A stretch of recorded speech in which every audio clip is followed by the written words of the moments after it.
history of the church and its classical conversations. We hope to encourage the reading of words and of the word. Welcome to Words Aptly Spoken, where Jennifer, Courtney, and I discuss a book each week from the Classical Conversations curated curriculum. This is a book club for lovers of the word made flesh. Our discussions will be both timeless and timely. It is Thursday, January 12th, 2023, and I'm Leigh Bortins.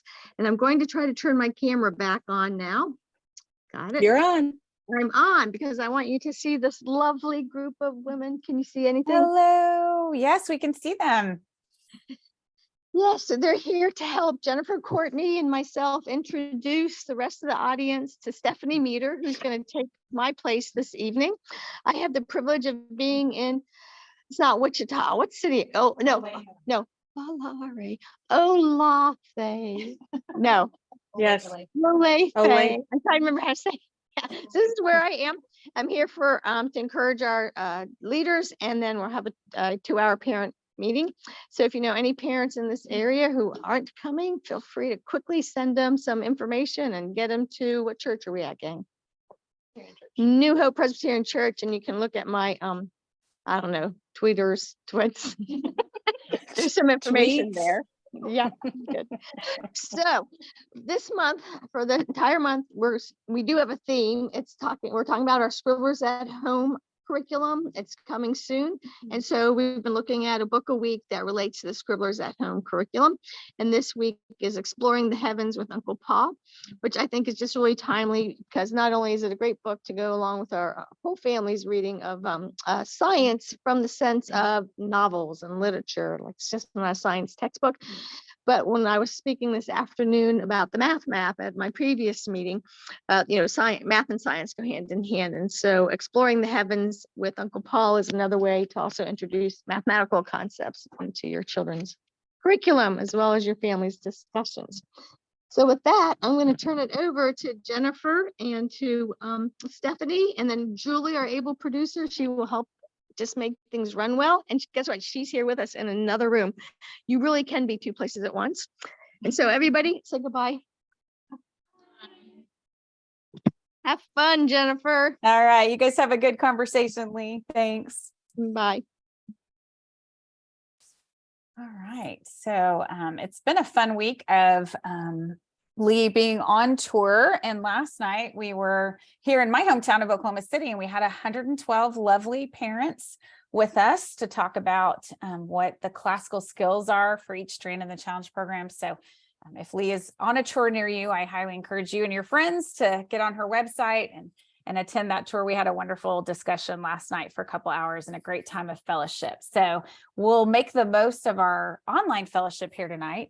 Not quite as good as if I had you all in my living room drinking tea with me, but we'll make the most of the technology. So last week, since this is a book club about books, last week, Leigh and I shared some childhood reading experiences. And I happen to know that Stephanie is also a lifetime reader. And so I wanted to invite her to share her lifelong love of books with maybe a memory from childhood or even a recent one.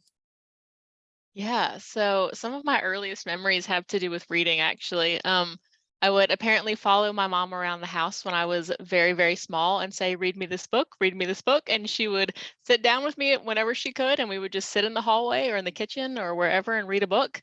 And some of my earliest homeschooling memories are about books as well. I remember being on the couch with my younger sister, my mom, and another little boy in our neighborhood that we were homeschooling, and we read The Boxcar Children, and that revolutionized our outside playing. We were making pine needle beds in pretend boxcars and finding food and dishes places, some real, some imaginary. And all of that just came from books. So a lot of my childhood memories, even if they're not reading, stemmed from books anyway. That is fantastic, Stephanie. My kids also got super into that book, The Boxcar Children, and they built a little boxcar area off to the side of our house. Sadly, they did not understand where our property line ended and our neighbors started, and they actually nailed things to her fence and turned it into a shelf. So we had to have a little chat, but it was a very charming little boxcar. So that's great. I know our listeners are also lovers of books and reading with their families. So thanks for sharing. So tonight, as Leigh said, we're going to be talking about exploring the heavens with Uncle Paul. which is one of our Scribblers readers about science. And so because it's part of a 3-part series, I wanted to let Stephanie talk a little bit about the titles and why we named the books this. Yeah, so these Scribblers books all have exploring with Uncle Paul in them.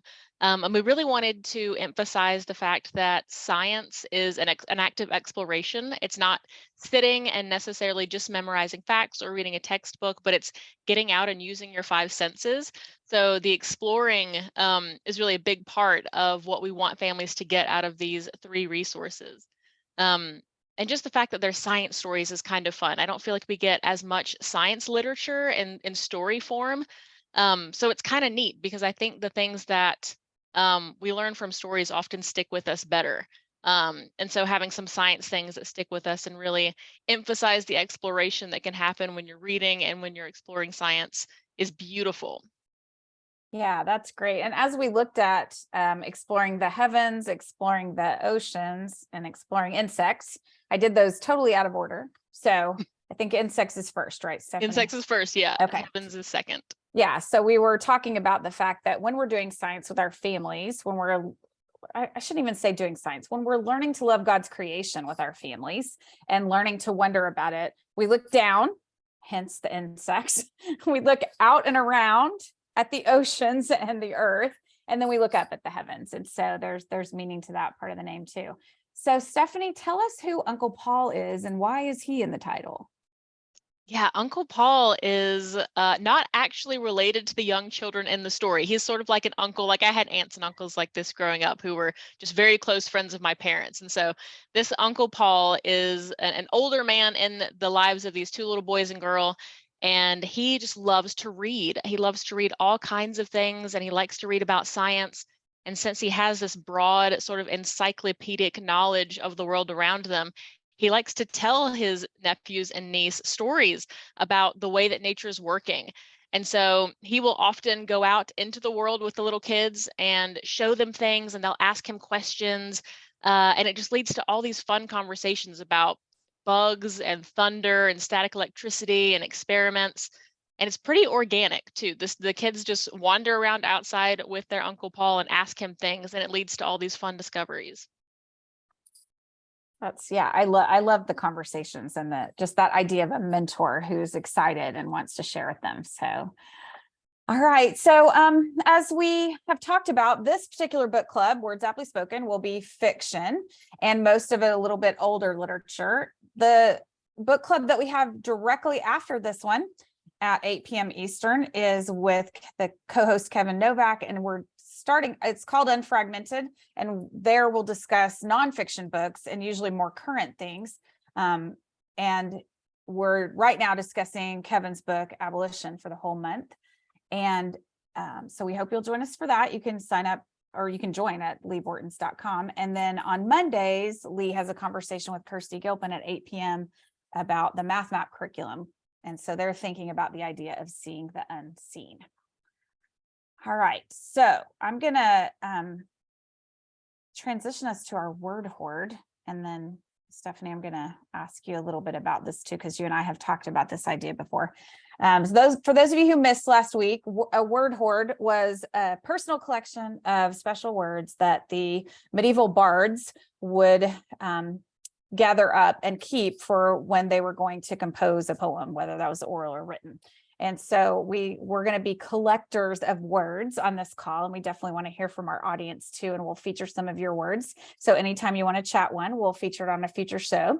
So this week, once again, I feel like I'm cheating. This is 2 weeks in a row that I've chosen a Latin word, but I have a good reason for this. So my word today is nihilism, or the Latin word nihil. And so this came about in our Latin readings with my students. We are reading John 1, and some of you know this from Foundations, where it says, without him, nothing was made that was made. And the reason the students honed in on the word nihil is because they thought it was very strange to have that word nihil be the subject. So the idea of having a sentence about nothing struck them as odd. And so that called our attention to that word. And so we started talking about how in Genesis, God created the world ex nihilo, out of nothing. And that in the math map, they're studying the 0 dimension, which is called ex nihilo, because again, we're starting with nothing and moving forward to know the world. And then they went on to talk about the fact that as sub-creators, we started poetry this week. So as sub-creators, they were making something out of nothing with their own words. So they were creating ex nihilo. And then when we got to our reasoning strand and we're talking about philosophy and different worldviews, I was just warming them up for philosophy. And so I just asked them about different worldviews around them. And one of my students said nihilism. And at that point he said, oh, I see what you did here. It's like you connected, because you developed the curriculum, you connected all these ideas for us today. And I was like, no, not that smart. What I am is a lover of the universe that God made, and he connected all these things together and we get to discover them together. So our Sesame Street word of the day this week in community was nihil. So Stephanie, I know you like to collect words. Do you want to tell us a little bit about how you build your vocabulary? Oh, yes. Oh, okay. So I have started to make a note of new words or words that I'm not sure what they mean whenever I'm reading. This kind of just came out of a frustration of mine that I felt like I was stagnating in my practical application of education. I don't know. I mean, we work in the curriculum development, but I just felt like I wasn't really adding to my mental word bank. So now as I'm reading different books, if I come across a word that I'm not sure what it means, I'll look it up and then I will add that word to a note in my phone with the definition. And I go through and I read these new words and their definitions daily, and I try to remember them without looking. I'll go through the list of words and see if I can remember the definitions. And it's kind of fun, mostly nerdy, but a lot of fun. And I've actually noticed it expanding my working vocabulary. When I'm sitting at my computer or my journal trying to think of a word, new words are coming to mind now. I'm actually expanding my vocabulary in a way that I can feel. My brain has access to more things, and that's been really fun to watch that actually happen. I used to be a dancer and I know how to stretch my body, but this is a way that I'm stretching my mind that I can see it's working. So it's fun. That's fantastic. I love that analogy too of stretching your mind. So thanks for sharing. If you do have a word that you'd like us to feature in the future, if you'll throw that in the chat for us, that would be great. And we'll keep adding to our word hoard as well. So our next segment is Words Kindly Spoken, where we read letters that Leigh has received. And you can send letters to us at the address that Julie has put on the screen, because we do want to hear from everyone. Because Leigh is traveling, we don't have her fantastic box of letters, but I want to share, I'm kind of going to reverse it and share the words of gratitude that she shared last night to the families that were in the room. So one of the fantastic things we got to do last night was talk a little bit about the growth of CC around the world. And many of you on the call may not know that because of your membership in CC, you are also supporting that mission. And so we're just grateful for all of you for allowing us to be missional and spread out to places like India and Australia and South Africa and Brazil and Chile. So it is amazing. And we're just grateful that you're a part of us and that you're being a part of helping families around the world homeschool. So all right, so we're getting close to the time where you guys get to participate in the discussion. I'm going to ask Stephanie a few more questions, because she did, in fact, pull together and write the introduction for this little book, Exploring the Heavens. And I say little, for those of you who have it, it is little. So it's manageable and readable with your family.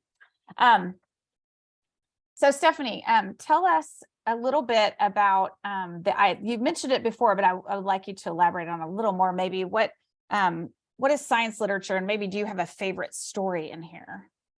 Yes. So I did touch on it a little bit, but just the idea of science being given to us in story form, I think is really powerful, because we tend to remember what we learn through stories better. I think we can discover truth more easily in stories, and it gets tucked away in our minds better. Stories are really just some of the best teachers, I think. And then also for parents, the science stories, show how to integrate science into your everyday life. So the stories of Uncle Paul are the kids doing that. So the children and Uncle Paul are wandering around their regular lives doing science.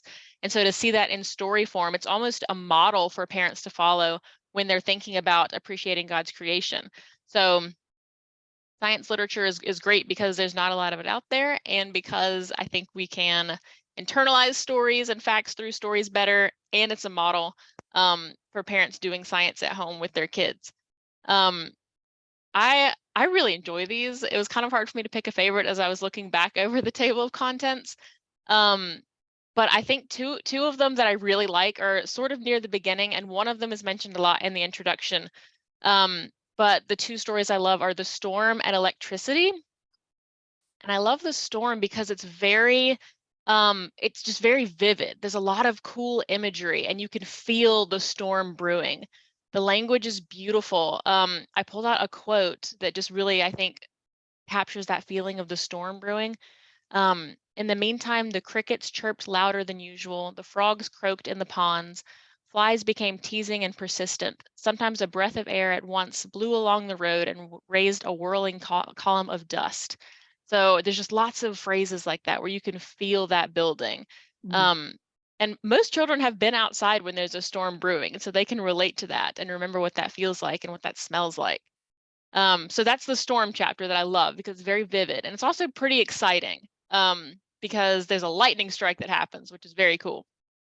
And then the electricity chapter follows the storm chapter, and that's when we start to think about thunder and lightning and what causes those. And this chapter is really fun because the children share their theories or their old theories about what thunder is. And I think that's a wonderful time to open up conversation to your kids about what they thought thunder was when they were younger, or what it does sound like to them, or if they had to make up a story about what thunder was.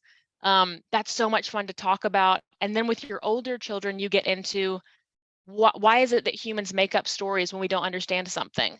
And what does that have to do with science? And how is science, maybe even today, still just the process of trying to understand when we don't understand? And so these two early chapters, I think, are really, really fun. And there's a lot of rich conversation to be had in there. Yeah, that's awesome. I once told a visiting relative, we were outside walking on a university campus, and I said, "Oh, it smells like rain." And he was from Los Angeles, and he looked at me and he goes, "What? You can't smell rain?" I said, "Well, I think you can. I've been doing it all my life." So that's cool to call their attention to the oncoming storm. That's one of the things I really appreciate about your introduction is that you talk a lot about how to draw the children out to use all of their senses when they're exploring nature. So do you have maybe a fantastic practical tip to share from your introduction about how to use this book at home? Yes. So one thing that I think is helpful is to just read outside. If you can go ahead and have your story time outside, you'll have the entire world to be looking at as you are perusing the things that Uncle Paul and the children are looking at. So that makes the transition from reading to exploring really seamless. You can be exploring as you're reading. And the introduction also talks about specific ways to use the 5 core habits and the 5 common topics. So we've got some naming, attending, memorizing, expressing, and storytelling suggestions. And then for the 5 common topics, we have questions about defining, comparing, looking at relationship, circumstance, and testimony. And under each of those categories of questions or ways of thinking, we have a section that's called How to Take This Outside. So it really gives you some very practical ideas about what to do. And so there's some games that you can do outside. There are questions to ask about what you're using your senses for. And just it gives you ideas of ways that you can take this outside. So we really want these books to be an experience and just a springboard into what else your family's doing. That's fantastic. I know one thing I have appreciated about this series is that I have kids that are pretty spread out. There's a 10-year age gap between my oldest and youngest. So I appreciate having both the core habits and the common topics and just a range that because I chose to keep my kids together, even my older challenge kids, because these stories are short. And so that gave us a little bit more time to be together and have a good conversation. So, all right. So it is almost time to welcome our participants in. I just have 2 more housekeeping activities. So one is just to remember that the sponsor for our book club tonight is classicalconversationsbooks.com. We have a list of all the books we'll be discussing all year long on leighbortins.com under the Words Aptly Spoken Book Club tab, and those have links to the CC bookstore site so that you can buy them. But if you haven't read the book, just show up. We'll have a great time anyway. So it's a low pressure, but that gives you an easy way to purchase any of the books that sparked your attention. All right, next week's book club, Thursday, January 19th, is going to discuss Senators of Rome. So that'll finish out our 3 series of CC readers. So we have the Echoes books about literature, we have the Uncle Paul books that are science stories, and then we have these history stories that focus on kind of the 3 big periods of Rome's history. So, all right. So Julie, what do our listeners want to talk about? Our participants? Well, it's a little quiet, so Okay. I'm going to have to call on you if you don't type something. No, I won't embarrass you, but no, I know, just be thinking, anyone on here experience actually reading Uncle Paul with their kids and kind of share the context of you doing that with your children. Anyone on here do that and is willing to share what they did? Let's go. Yes, I see your hand, Timothy. Can you unmute? Awesome. Thanks. So in the fall, I live up in New England. So the foliage up here is gorgeous in the fall. And there's a ridge not too far from our house that's accessible by a short hike. So I took my family up there with our sketchbooks, and my wife brought along Uncle Paul. And actually she was reading that same story you were just talking about, Stephanie, the electricity story. So we sat up on the ridge and sketched what we were seeing out off the ridge while my wife was reading the story to the kids. So it was a really good experience of having that, even though it wasn't a stormy day. But that sort of reinforcing of the narrative piece, which I really enjoy, because there's not, like you said, there's not a lot of narrative story that's about science. So it's a really nice introduction to that for younger kids. Right. So what was the age range of your kids that you did that with? 8 to 14. So what's your 14-year-old think of it? Yeah, she enjoys it. It's not difficult listening for her to listen along with the younger kids. She absorbs it pretty easily because it's written to be accessible for youngers, but she still is picking up information from it that's helpful for her to know. And all of my kids are very story driven. They enjoy those narratives a lot. Good.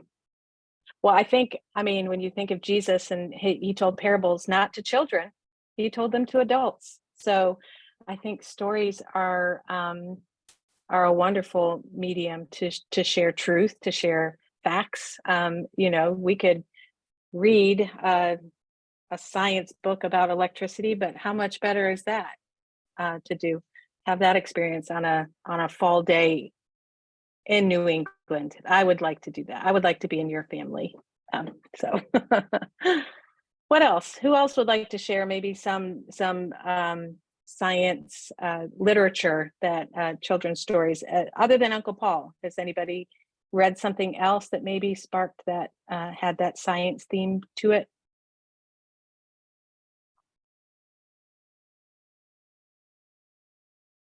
Timothy's put another book in here, if you guys see that. Ben and Me, which has a lot of history, biography, and a little science mixed in. So good. Make a note of that. One of the ones I read out loud to my kids was Girl of the Limberlost, where she's going through the marshes and collecting butterflies. And one of the stories that they tell in that book is that butterflies are actually scavengers. And we think of them as these pretty fluttering, beautiful creatures to look at, but they do actually, when given the opportunity, love to eat rotting fruit and roadkill. And so my kids left a bunch of bananas outside on our front porch table. And lo and behold, the next morning we came out and it was buried in monarch butterflies. It was fantastic. So that's so cool. So it was super fun. That is fun. Definitely gives a different perspective on those butterfly rooms that they have a lot of science centers. Yeah. Yeah. Thankfully, they only have the rotting fruit and not the roadkill in them. Good. Good. Who else? Well, Stephanie, I guess I have a question for you. Sure. So your love of science and literature, that really seems to be, I know when I went to school, it was separate. Like you didn't go to your literature class and hear science stories. So what have you seen, the ability or just being on the front lines of integrating these beautiful things that God has created through words, through the written word, but actually tackling subject matter like science, like history? What kind of drew you to that? What interests you about that? And how have you seen it even affect the way you're teaching your kids or, future kids? I don't know if you have kids. I'm Yeah, assuming. well, I'm a Challenge I B don't know. director, so that's so fun Okay, to there get you to work go. on There that. you go. Good. Yeah, so I would say that words are like my primary love, and so words are the way that I prefer to access all of the other spheres. And luckily, that's a great way to do that. There are books on almost anything. You can talk about things with people. So I love to access like science and math and just subjects that we don't typically associate with language as much through language. And something that I do with my Challenge B students is we have integration points. And so I will ask the students to call out integration whenever they see something from one strand integrating to another strand. And they'll explain it to us. We'll all get a kick out of it. They get a point. And then at the end of the semester, they get to spend their points. But the conversations that happen when somebody says integration are really, really cool. And I enjoy putting that thought in the kids' minds that everything is integrated if you can see it. And so their eyes are opened and they're noticing. I mean, and they integrate all of the strands. It's beautiful. There's not Right. like, oh, we pretty much only integrate debate and exposition. I mean, no, it's all the strands to each other all the time. So I think just loving words opens up all these spheres to you anyway. But it can also go the other way around. So if you love math, if you love numbers, if you love science, that can be your gateway into literature as well, because there are stories like this. And the more we see a universe and not a multiverse, the more I think we can enjoy everything, because everything has a little bit of what we already love. Mm-hmm. I love that. That's good. I like the way you said that, Stephanie, about opening up your eyes, because I think that's one of the things that I've noticed with reading these little books is that we become curious, my family, and we go look for things. Yeah. So one of the things we want to see but still haven't is the there's the you're gonna have to help me with the name of the story, Stephanie. It's the first one in Exploring Insects, and it's about like the herd of the one about it's they're called The cows. Cows, I think. I know, but they're Yeah. not. They're insects that feed on Yes. leaves. And Yes, so, I think it's even ants that suck, Yeah. or maybe what is the name of those things? I know I don't have it in front of me, but we have been looking for those ever since we read that story. Oh, So we have, aphids. I think it's aphids. yes, aphids. We've been looking for aphids everywhere just because we were charmed by that story and wanted to actually see them with our own eyes. So I like that you brought that up. That's fun. All right. Anyone else have some science literature stories? Or Courtney, anything else you're going to bring up? Well, while they're thinking, I'll share an interesting story I eavesdropped on last night. So one of the exercises Leigh asked the group to do was to look at the research strand and then think about where the skills of research were in literature and math and debate. And that, it was fascinating to me. I happened to stop by two different groups when they were talking about how there was science and literature. And one of them brought up Up From Slavery by Booker T. Washington and all the practical science that was in his education, in his literary autobiography. And then another group talked about Number the Stars, because the way that people in Denmark hid the Jews was to blunt the sense of smell of the Nazi search dogs. I think it was with cocaine, wasn't it, Stephanie? Sound right? For some reason I'm remembering cheese, but that's so wildly different than I cocaine that I'm not it was sure. definitely drugs of some kind. Okay. But they were Oh, talking cheese is a about different just, book. yeah. Inkheart does that. If anyone Oh, wants yeah. to read the Inkheart. Inkheart is a good book. So anyway, I just found that interesting that they were beginning to just from that one little question, they were beginning to think about, you know, where are all the science stories? So. Mm-hmm. That's good. Yeah, that was a great conversation. And the fact that I think that's what, you know, we value so much in classical conversations and in our communities, where these conversations, you could be sitting in a science strand, you know, doing experiments, and like Timothy just said, Frankenstein, you know, I mean, all of a sudden they're, you know, you're pouring these things, making these things, and they remember, oh, this could be a character in a book, and they start talking about it. And it's so fun to see, you know, just I mean, very young, they can make these connections of, oh, this is what they were doing. That makes so much sense. So integration, I think, is such a rich part of a classical education that, you know, any kid that says, oh, I don't like science, give them some really good books to read. I mean, we've got a lot out there, so that's good. Yeah. I am. Oh yeah. Mr. Bowditch is a good one. I read a science fiction book called Arm of the Starfish when I was growing up that has still stuck with me. And it's science fiction, but the experiments they were performing were trying to figure out if they could get human limbs to regrow the way starfish arms do. Wow. So, yeah, that's interesting. Yeah. Good. One of the things Anyone that else? yeah, I just keep talking, Julie, but if you can No, I interrupt know. me, You go. You're if good. they come. So, Mhm. one of the things that we didn't talk about is the science that's in the foundations curriculum and classical conversations. But it does the same thing as these stories in one way, and that is that it arouses the curiosity of our kids. So if they memorize some facts about science, kind of like my story about the aphids, they memorize some facts, they want to see those things and collect them and know more about them. And so that also can be that launching into great science conversations at home. And I love that we're not talking about, okay, this week you're going to read about the aphids and it better go with the foundations memory work and it better go with this other lesson plan. It can just be woven into your life. And then there's this serendipitous discovery. Someday my family will find the aphids that we want to see, and we will find their eggs on the back of a leaf. But I didn't plan that for a specific day, or I didn't try to align it with our foundations memory work. We'll just discover it as we weave our family activities of learning in and out. Mm-hmm. And I love it. It does really, in the foundations, it does lay the stage for our challenge program. If you think of where science lines up in our 6, categories of academic subjects, these are our skills that we work on. That skill of research is where science falls. And just like I love Courtney, Leigh talks about this all the time.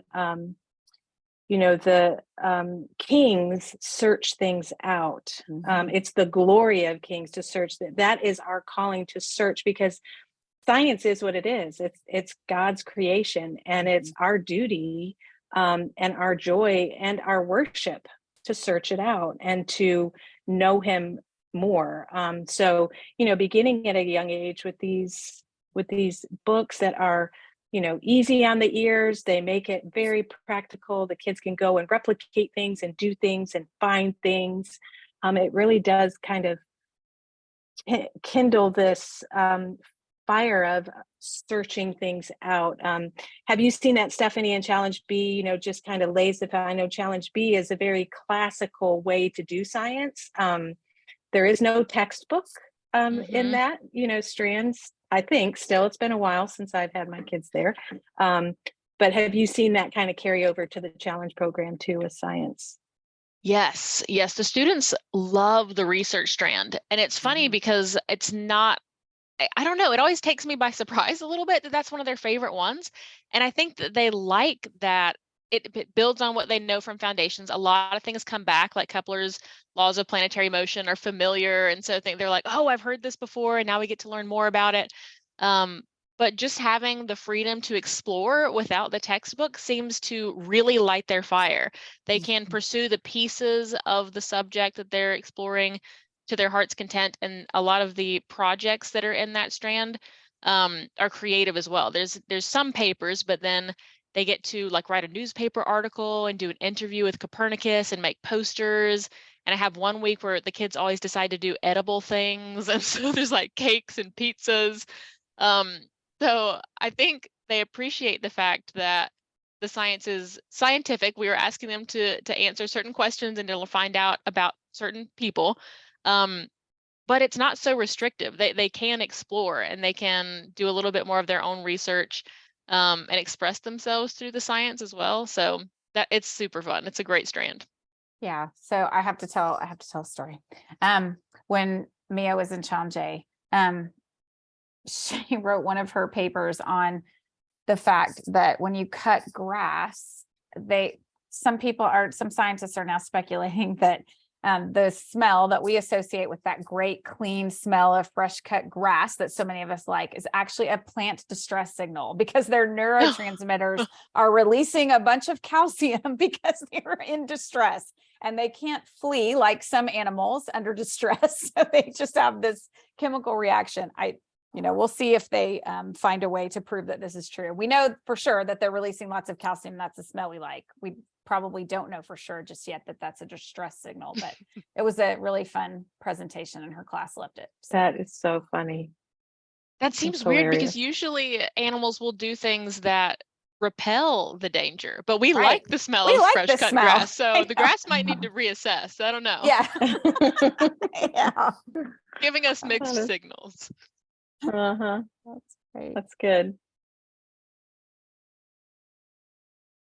So, does the audience have any questions for Stephanie about her introduction, about maybe some practical ways to use this book at home?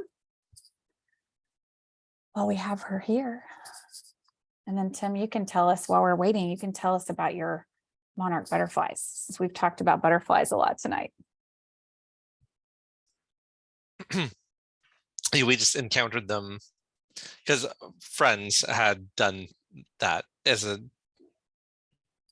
experience before, right? Finding some monarch butterfly caterpillars and raising them. So we found some in our yard, and it was fun to bring them in and watch them grow and develop and transform. And it led to some really interesting conversations, because transformation is, of course, sort of a universal theme, right? Change and change into something different or a new version of self. And I think having that really tangible, I mean, it's such a short time, right? It's several days they're in a cocoon, and then they come out.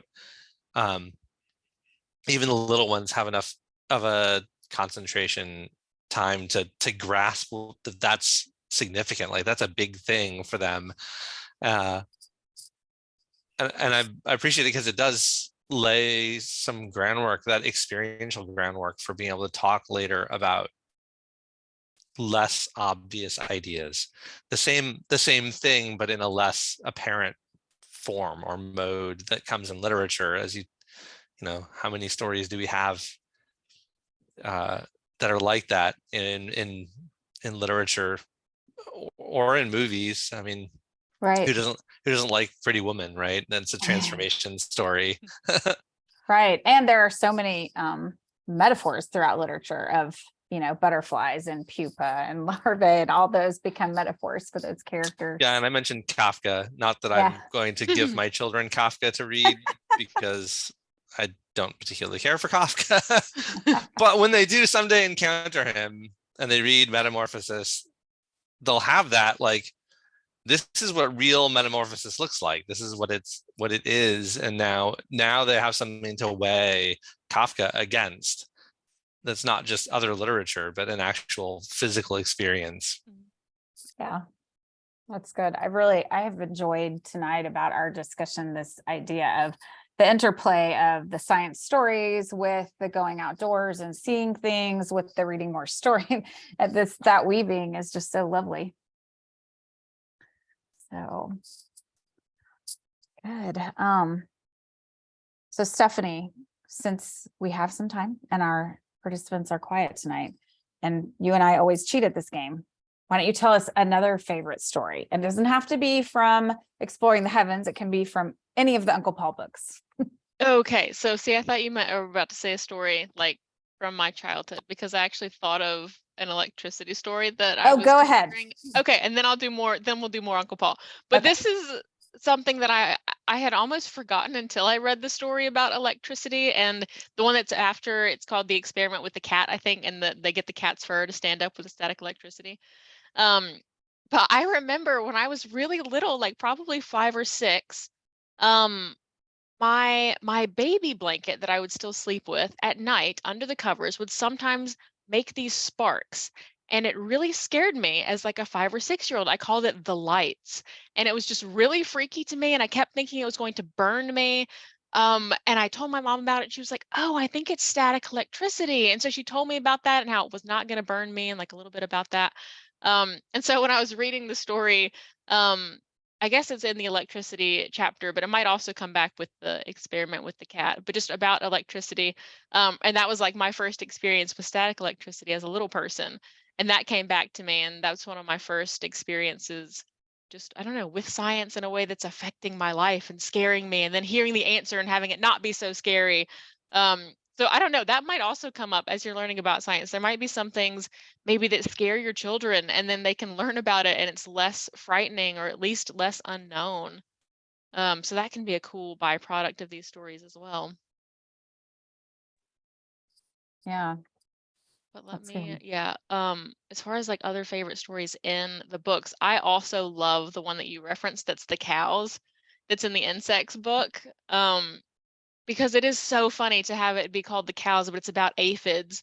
And so like these little animals suck on the leaves, and they kind of get like milk out of these leaves, and they get these little, like I'm imagining these adorable little creatures with like little chubby bellies, and it's just like a very fun, cute story of the cows. So that one's really, really fun.